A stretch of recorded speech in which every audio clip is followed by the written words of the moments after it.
Live. Go to Tracey Brown Live. Go to Tracey Brown Live.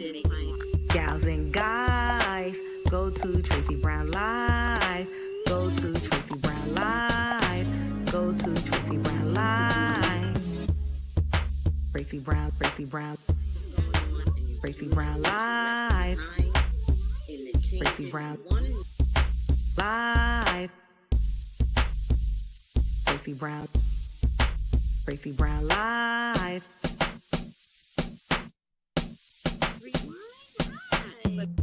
Gals and guys, go to Tracey Brown Live. Go to Tracey Brown Live. Go to Tracey Brown Live. Gals and guys, go to Tracey Brown Live. Go to Tracey Brown Live. Go to Tracey Brown Live. My favorite symbol is the tree of life.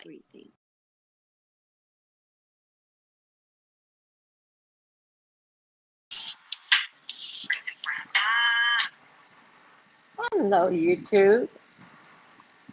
I hope you guys can hear me. Let me know that you can, either with a yes or a thumbs up. How's everyone doing? Thai life, what have you learned? How's everyone doing? Hi, Johanna. How are you? What have you learned, Thai life?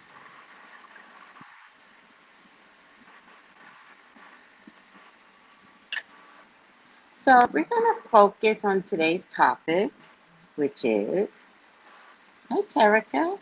Hi, Irene. Which is, what is a soulmate? Ah, Scorpio moon. Good for you. I'm a Scorpio moon. What is a soulmate? Now, this is probably the most impressed upon question that I get in my readings, right? The most pressed upon question is this person my soulmate? And what I'd like for you all to maybe stop doing is one, questioning, and questioning if someone is your soulmate, okay?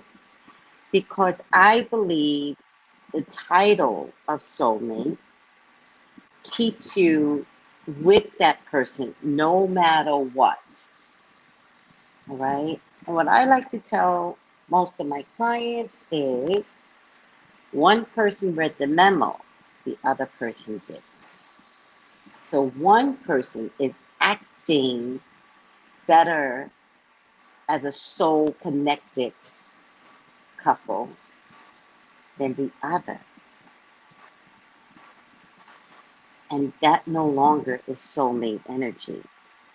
I also want all of you to be mindful that a gypsy that you go to randomly at a carnival, randomly, you know, with the flashing sign that says psychic, will most likely always tell you that the partner that you're having all of this difficulty with is your soulmate. And it's time to recognize when something is just over, right? You can't make someone be a soulmate. And so when a gypsy tells you, this is your soulmate, I can get him back for you, he's just going through a rough patch right now. What I'm really hearing a gypsy saying is, pay me more money. Come back with $300, right? And she could make the personality of the person that you're dealing with calm down so that you and this person can go back to feeling like soulmates like you did in the beginning. Hi, Sally. Hi, Nikki. Hi, Shannon. And so there's a misnomer in what a soulmate is, and can you get a soulmate to go back to the way you guys were when you first met the first 3 to 6 months? And is there black magic that could make that happen? According to a gypsy, if you spend anywhere from $300 to $5,000, that's something that they believe they can do. And I'm telling you, don't ever invest in trying to get what you believe your soulmate to be, whom that person to be, to conform to what you need them to be. So it's actually, in a weird kind of way, very selfish of you to have expectations, to have somebody return back to an original state that you remembered when people are allowed to change. Oh yeah, there is a fan blowing. You can hear it? Let me see if I can move you guys around. So, is that better?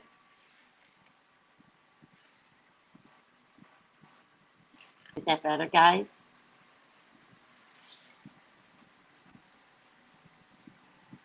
Is it better? I moved the fan, so is it better?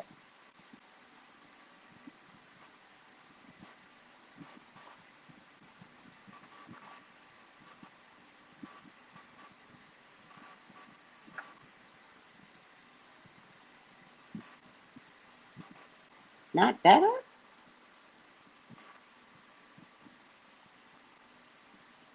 Not really?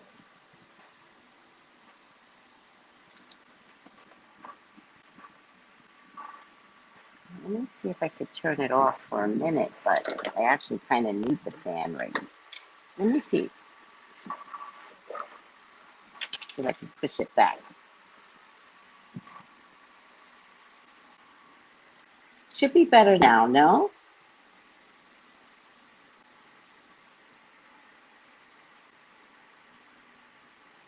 Oh, you guys have my earpiece, that's why. So you guys, this cancels out the extra noise. Okay, can you hear me though? Can you hear me? That's all I care about. If you can hear me, then let's leave it at that. Whoever doesn't get what they need to get, come over to YouTube. All right? Or it'll always be on playback on YouTube. I hear you. Good. So, hi, Aoife Shay. How are you? Hi, sweetie. So,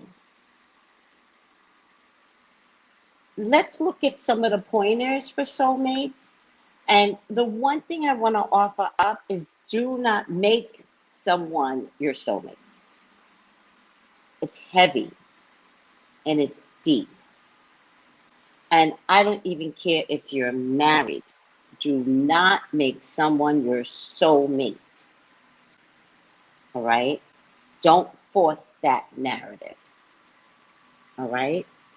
So, what is a soulmate? A soulmate shares a soul's connection.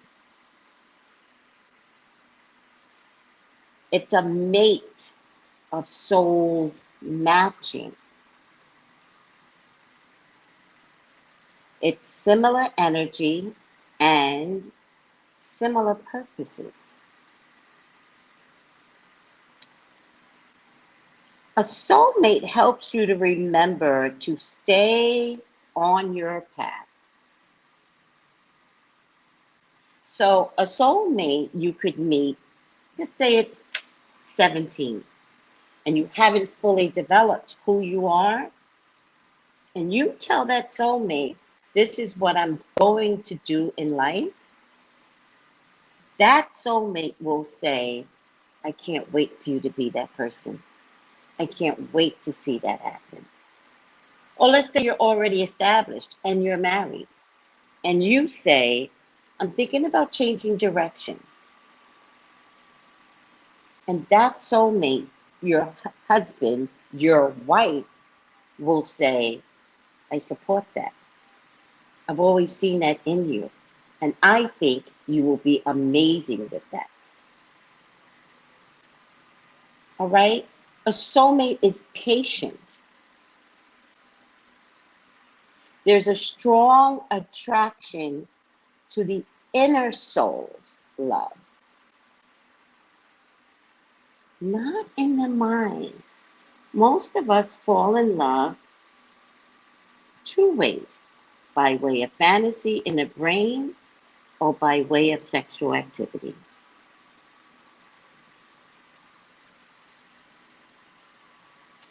It's familiar energy. It's when somebody shows up and you're like, wait, this is familiar to me, but it doesn't make sense. One of my soulmates in my lifetime, for me, was not my husband. It was a recent friend of mine, Fletcher, who's a Native American Indian. We have absolutely no visible connection, except our souls knew each other.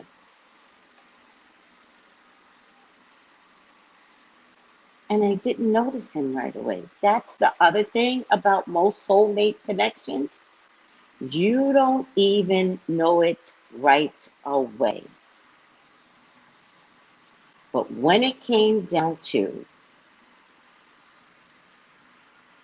talking and laughing, and he had the same sense of humor as me, the same sense of humor. And when it came down to protecting me because of who I was to the church, and he never dropped the ball. And when I looked up again, I was like, wow, we know each other. I've met him in a former life. And we vowed to be back together at the same place, at the same time. And our souls remember. My brain didn't. Our inner, our bodies, our energy knew one another. And when it was time to strike the match, boom, he was my soulmate. And he was the best, absolute best relationship to come into my life and to pass very quickly.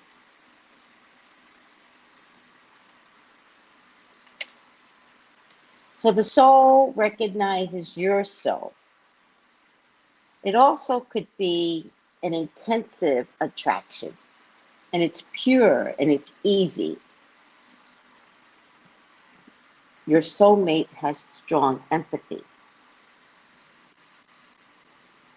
You and your soulmate are telepathic. I was thinking the same thing. Let's do it.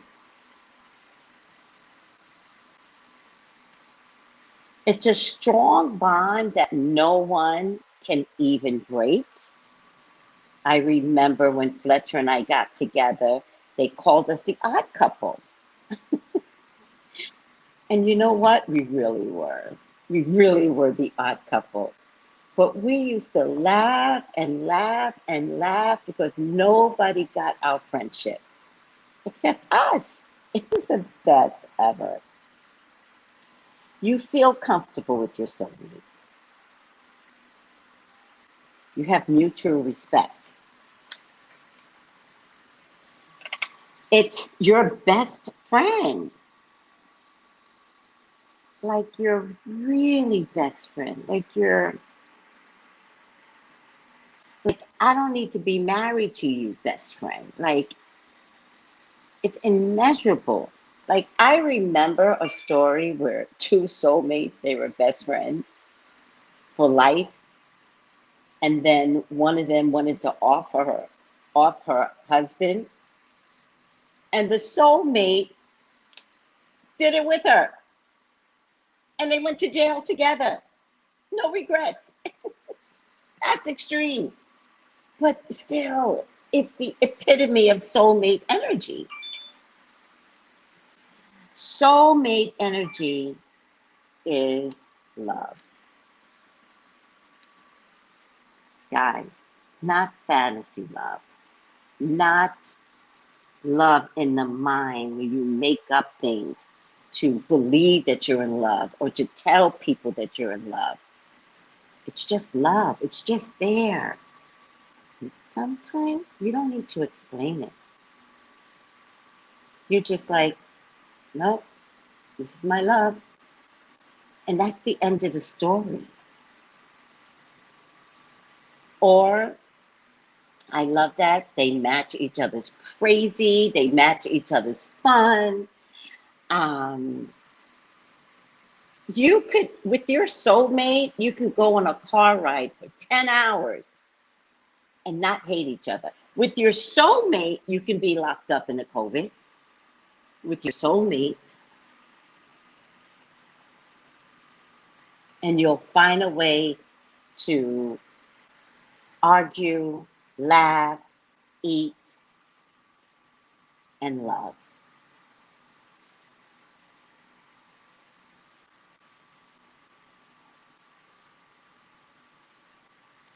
A soulmate makes relationships, a soulmate relationship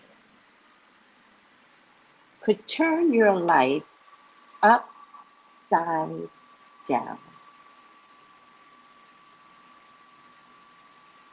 You ever have someone come into your life that really, really disrupts the pattern that you had, right? Like, what if you've been at the same job for 10 years and you have every reason to retire? But then a soulmate comes along and a soulmate says, let's go away for 3 months. And it could be best friend. I'm not saying this is romantic. I'm talking from a best friend perspective. And you say, absolutely not. I have a job to do. When's the last time you took a vacation? Never. Oh, hell no. You and I are going to take a trip to Hawaii or to the rainforest or whatever. And you do it. And the soulmate changes your life. Never to be the same again. Right? The soulmate could trigger you if you're stuck, if you've slowed down in your life's purpose, if you're not progressing far enough, if you are too comfortable, if you're not knowledgeable enough. A soulmate teaches you something new about life, new about you, and profoundly changes you.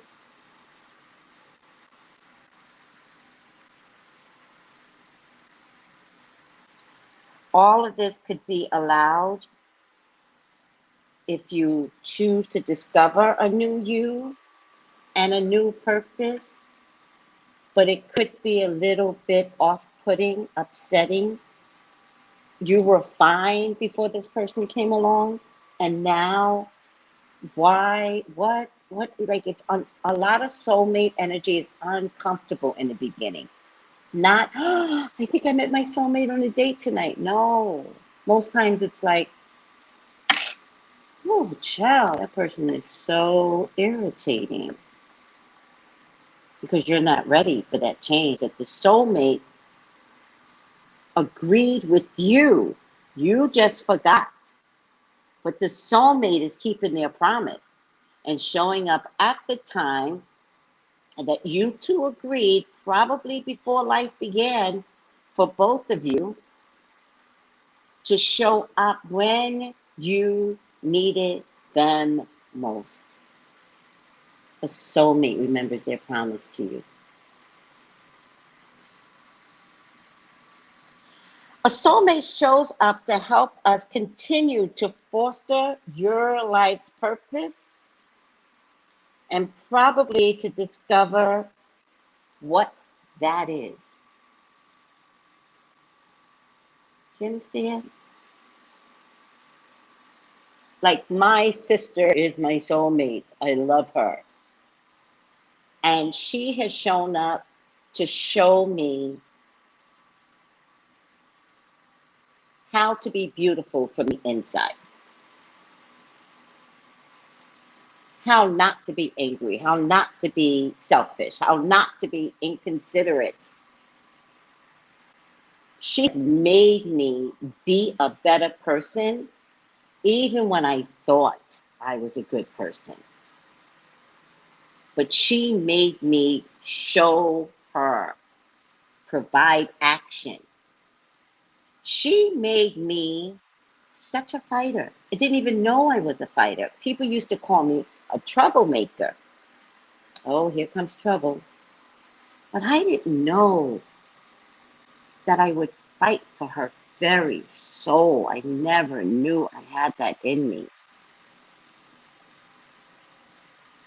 And when she went from nursing home to nursing home, and they began to treat her poorly,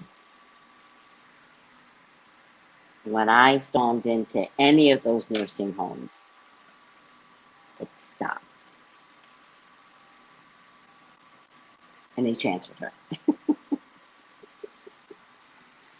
That's okay, because nobody messes with Sissy Pooh. That is my soulmate. That is the person that came along to change my life. And truth be told, she came along to change my son's life. She came along to change his wife's life. Like, her purpose and who she meets up with, she changes anybody she has a relationship with. And that's my soulmate.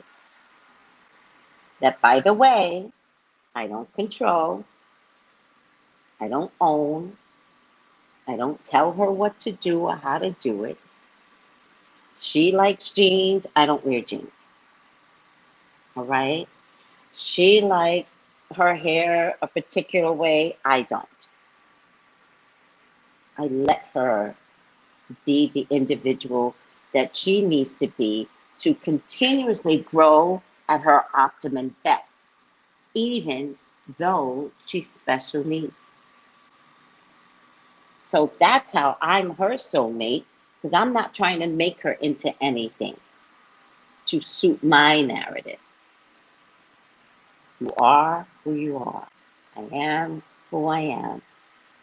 And together we are great. And she's a little bit of a partner in crime. If she had not been special needs, I think the two of us would be in jail together. We would have come up with some scam. And God was like, child, I need you both to be better this season.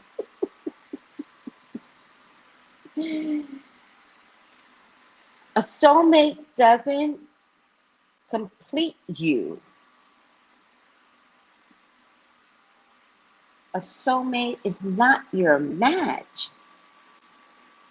He completes me. That's for the movies. We match. That's for the movies. A soulmate just feels comfortable. Oh, thank you, Natural.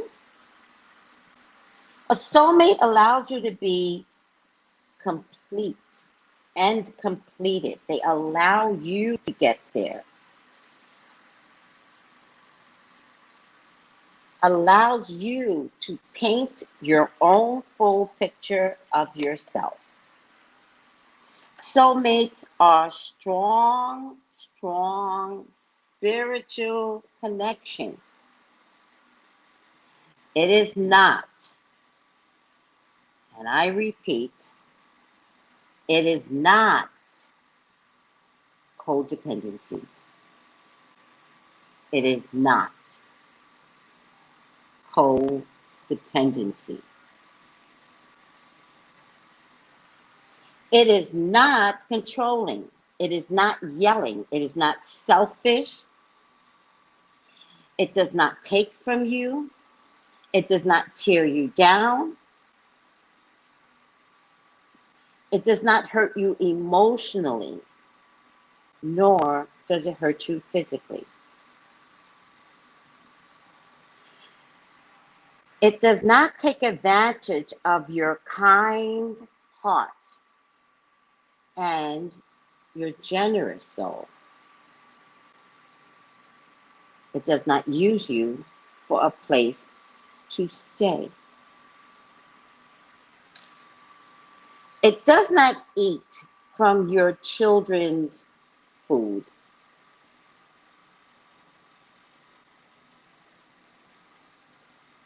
Never.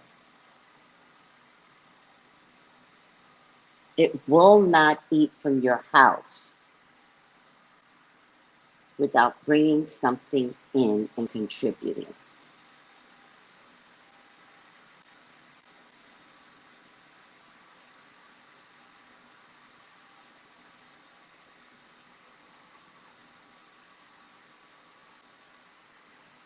A soulmate contributes. A soulmate does not care. A soulmate does not mentally or physically abuse you. And when you have a soulmate that doesn't contribute and doesn't care about your overall physical and mental health, and they go together, you do not have a soulmate. So if you get sick with COVID, with cancer, with something debilitating, and that partner of yours is not bending over backwards, cooking for you, sitting with you on the sofa, talking to you from bed, visiting you in a hospital every day and sitting there for hours, you don't have a soulmate. And these are something you need to look at.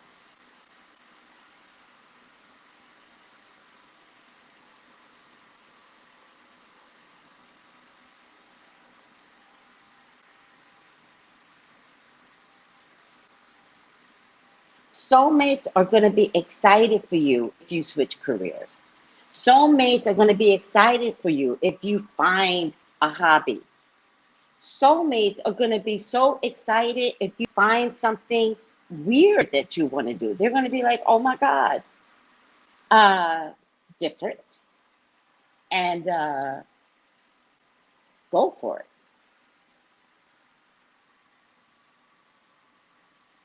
A soulmate will say to you, tell me what you've learned, what you know.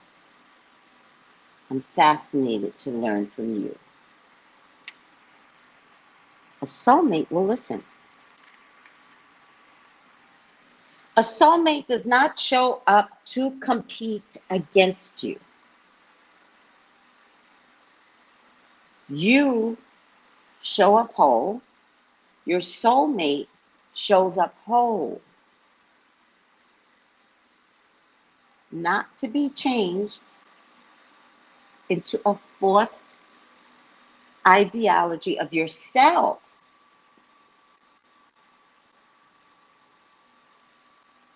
You come to the table as whole as you can be. And if you're not whole, and you've got childhood issues, and you've got past relationship issues, I would almost guarantee that you need counseling before you announce you have a soulmate. Soulmates love you as is. When you show up, it's everything that you've ever wanted. And they won't necessarily find errors with you, right? They could find errors in that side of you that doesn't complete you, right?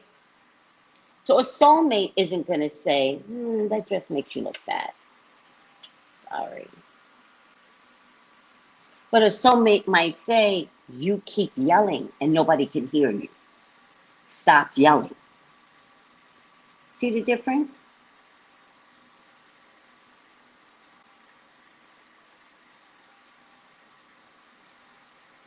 And a soulmate will understand your personality traits and will love it as is. Fletcher just loved me as I was. And let me tell you something. I was a lot. I was a lot. And Fletcher just loved me as is. And it was so much fun to have somebody in your life that just likes you and finds you funny. And then at the end of a meeting, he would go, Tracey, why did you say that in the meeting? And be like, I don't know, Fletcher. I thought they deserved it. And he goes, Tracey, you're better than that. I was like, I know. Next time, Tracey, we do not. I love my Fletcher.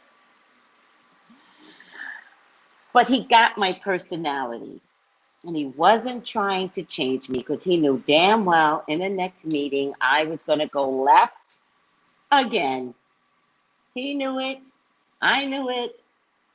He can only talk me down the ledge. He can't change me. And he wasn't trying to. He really did love me as is.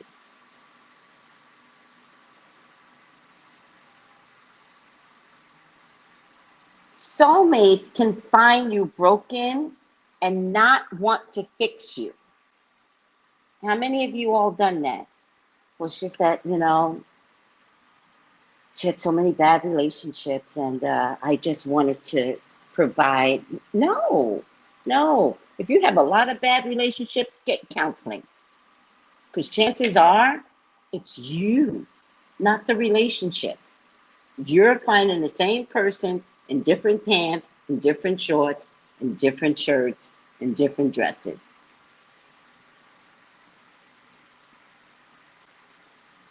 Because beware that you come to the table broken and expect the other person to complete you. So beware finding someone who comes to the table broken with past hurts, parental issues that person cannot overcome, potential for violence, lying. You don't have a soulmate if you suspect that they lie all the time. You don't have a soulmate when you know they lie all the time. Having multiple relationships is not a soulmate. Being self-absorbed in a relationship is not a soulmate. Inconsiderate to you is not your soulmate. Being unkind to you is not your soulmate. Taking your partner from their families is not a soulmate. However, you're both always on the same page. There are spiritual compatibilities like raising children, worldviews, world news, how do you view life, understanding and respecting each other's soul path. The funny thing about soulmates is that the universe orchestrates this connection and this journey. Before I met my friend Fletcher, for 2 years, I passed in front of the church. And it was actually a guy that I was dating. And we were having such a problem that I just needed to get into a church. That's what I thought. That's how I felt at the time. And I finally walked into the church. And from walking into the church and going every Sunday and meeting new people and getting to this, that, and the third, I met my friend Fletcher. Kismet. Trust your intuition, that funny feeling that gnaws at you. When you meet your soulmate, you're apt not to recognize him at first. You won't notice her. And if anything, it's probably going to be annoying. Like, no. Good luck. When I met my friend Fletcher, which has no romantic connections of any kind, I didn't notice him for a year. I'd be like, I didn't know how pivotal he was going to be in my life. And that was the beauty. Be mindful that you and your soulmate will respect each other. It's kind of just a given, the respect. But if you're not ready to see your soulmate, you could overlook your soulmate, be annoyed by your soulmate, and be completely shocked when all of a sudden, in the middle of the night, you're like, oh my God, we're absolutely connected. It's the universe that brings you both together, even if you and your soulmate separate. And again, this isn't always about relationships. I tell you, my sister and I are soulmates. There were years when I didn't talk to her because my oldest sister was in charge of her. But when she came back into my life, I was like, oh, look at you acting like me. Dancing in the street, dancing in the supermarket. She does the same thing. The universe brings you both together in the first place and brings you back together in the second place. The energies come back together. So this isn't forced. So you don't need to go see a gypsy. You don't need to do candle magic. The souls already know how to find each other again.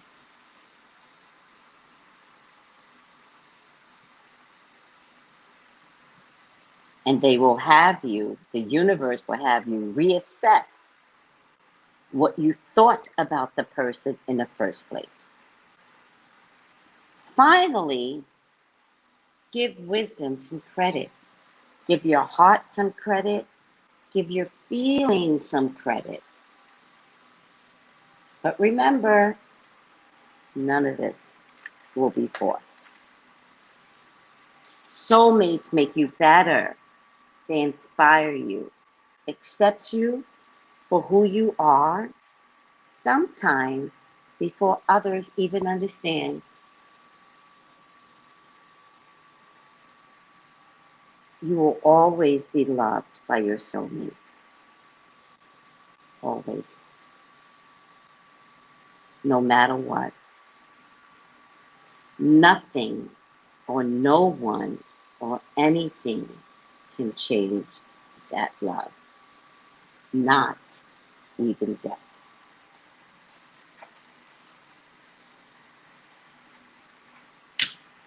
All right, guys, any questions?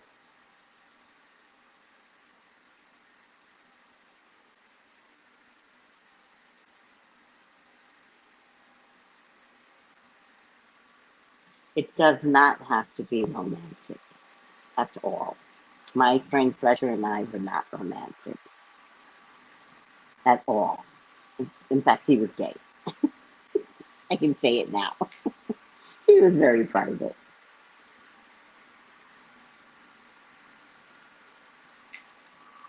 Are we good? All right, I'm going to end this. I'm going to have me some soup that I got from the market today. She told me the name of the soup, but I couldn't remember the name. Oh, Sheena, thank you. Oh, thank you. I try. I hope I'm getting through to someone. One person, try to listen to this again. Try to understand whether or not you're in a soulmate relationship. Remember, you could be in a relationship. It doesn't have to be soulmates. But if there are components that's compromising you, it's not about staying in a relationship because you believe that it's soulmate energy and because somebody embellished what a soulmate existence in your life looks like, because soulmates don't hurt. Thank you, sweet angel. Bye, everyone. I love you. Thank you for putting up with me. I'll see you tomorrow. Bye. Oh, tarot class, October 20th. Text me, DM me, email me. Go to TraceyBrownlive.com. Class is filling up. Join tarot class to restructure your spirituality so you can recognize your soulmates. Because you'll already have the gift to see better. Because that's what I teach, the restructuring of your spirituality. Bye, guys. Gals and guys, go to Tracey Brown Live. Go to Tracey Brown Live. Go to Tracey Brown Live. Gals and guys, go to Tracey Brown Live. Go to Tracey Brown Live. Go to Tracey Brown Live. Tracey Brown, Tracey Brown. Tracey Brown Live. Tracey Brown Live.